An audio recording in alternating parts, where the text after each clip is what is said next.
Exodus chapter 2 verse 1 up to 25. At isang lalaki sa lipi ni Levi ay yumaon at nag-asawa sa isang anak na babae ng lipi ni Levi. At ang babae ay naglihi at nanganak ng isang lalaki. At ang kanyang makita na maganda ay kanyang itinagong 3 buwan.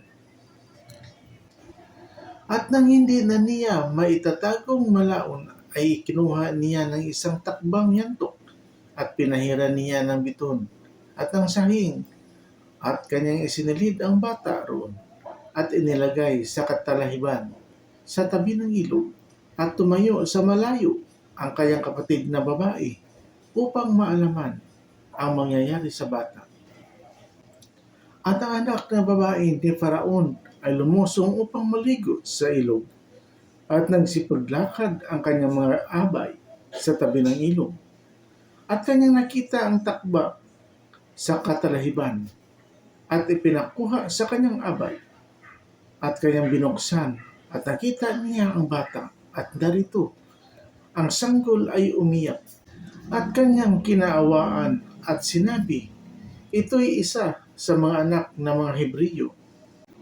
Nang manggagayoy, sinabi ng kanyang kapatid na babae sa anak ni Faraon, yayaon ba ako at itatawag kita ng isang sisiwa sa mga babaeng Hebrea na makapag-alaga sa iyo ng batang ito?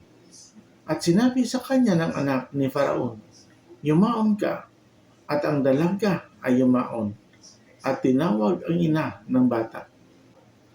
At sinabi ng anak ni Faraon sa kanya, dalhin mo ang batang ito at alagaan mo sa akin, at bibigyan kita ng iyong kaupahan. At kinuha ng babae ang bata at inalagaan.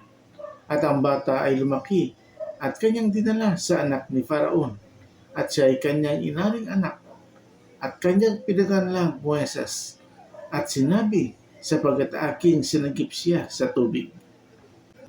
At nangyari na mga araw na yaon, nang malaki na si Moises, nang kanyang inilabas ang kanyang mga kapatid, at minasdan ang atang sa kanila, at kanyang nakita ang isang Egyptiyo na nanakit ng isang Hebreo, na isa sa kanyang mga kapatid, at siya ay nagmasid sa magkabi-kabilang dako.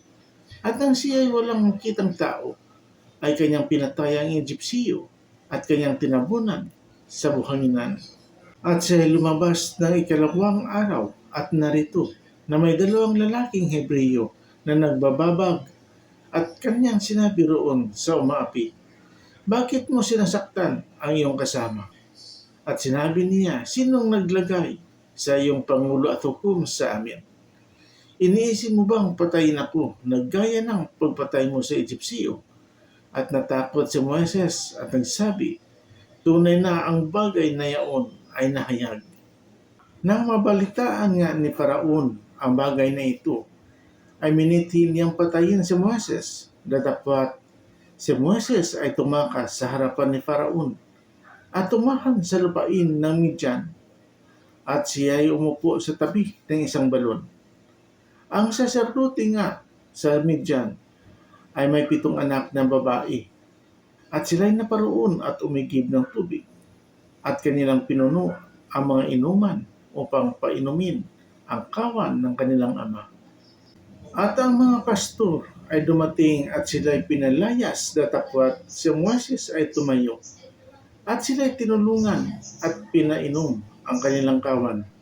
At ang sila'y dumating kay Raquel na kanilang ama, ay sinabi niya, bakit kayo tumindig na madali ngayon?